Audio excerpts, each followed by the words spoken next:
All India मजलिस ए इत्तेहादुल मुस्लिमीन के प्रमुख और हैदराबाद से सांसद असदुद्दीन ओवैसी ने राष्ट्रीय सुरक्षा सलाहकार अजीत डोभाल के हालिया बयान पर तीखा हमला बोला है। ओवैसी ने डोभाल को इतिहास के प्रति कमजोर बताते हुए कहा कि भारत के अतीत को लेकर इस तरह की टिप्पणियां न सिर्फ अधूरी हैं बल्कि समाज में नए सवाल भी खड़े करती हैं। ये बयान उन्होंने महाराष्ट्र के छत्रपति संभाजी नगर में नगर निगम चुनाव के प्रचार के आखिरी दिन आयोजित एक जनसभा को संबोधित करते हुए दिया।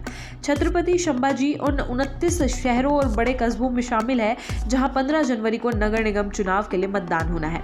ओवैसी का ये बयान उस संदर्भ में आया है जब पिछले सप्ताह नई दिल्ली में आयोजित एक कार्यक्रम में एनएसए अजीत डोभाल ने भारत के युवाओं से इतिहास का बदला लेने की बात कही थी।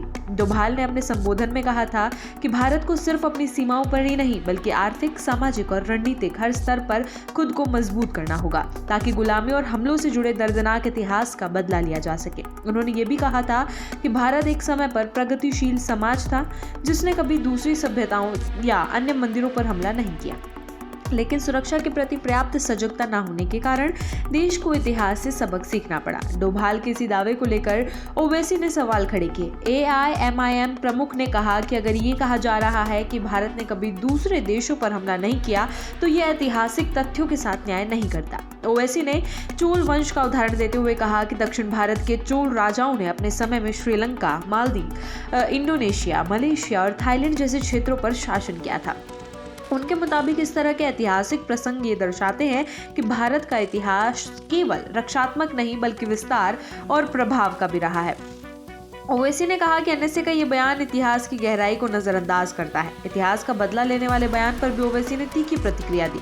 उन्होंने सवाल उठाया कि अगर आज अतीत की घटनाओं के आधार पर बदले की बात की जा रही है तो फिर इसकी सीमा कहां तक जाएगी। ओवैसी ने कहा कि अगर इतिहास को इसी तरह खंगाला जाएगा तो सवाल ये भी उठेगा कि महात्मा गांधी के हथियारों का धर्म क्या था। उन्होंने तर्क दिया कि अगर किसी समुदाय या व्यक्ति को अतीत की घटनाओं के लिए जिम्मेदार ठहराया जाएगा तो ये सिलसिला बहुत पीछे तक जाएगा। ओवैसी ने महाभारत का संदर्भ देते हुए कहा कि फिर कौरवों के अत्याचारों का बदला कौन लेगा।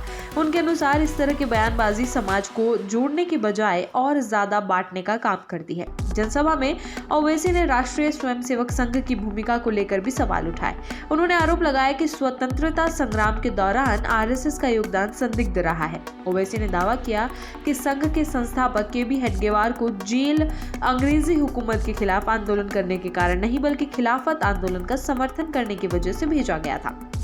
उन्होंने कहा कि इतिहास के कुछ हिस्सों को चुनकर पेश करना और बाकी तथ्यों को नजरअंदाज करना सही नहीं है। महाराष्ट्र की स्थानीय राजनीति से जुड़े मुद्दों पर बोलते हुए ओवैसी ने छत्रपति संभाजी नगर क्षेत्र में बांग्लादेशी नागरिकों की मौजूदगी के आरोपों को सिरे से खारिज किया। उन्होंने कहा कि अगर इस इलाके में कोई बांग्लादेशी प्रवासी पाया जाता है तो ये सीधे तौर पर केंद्र सरकार की नाकामी को दर्शाएगा।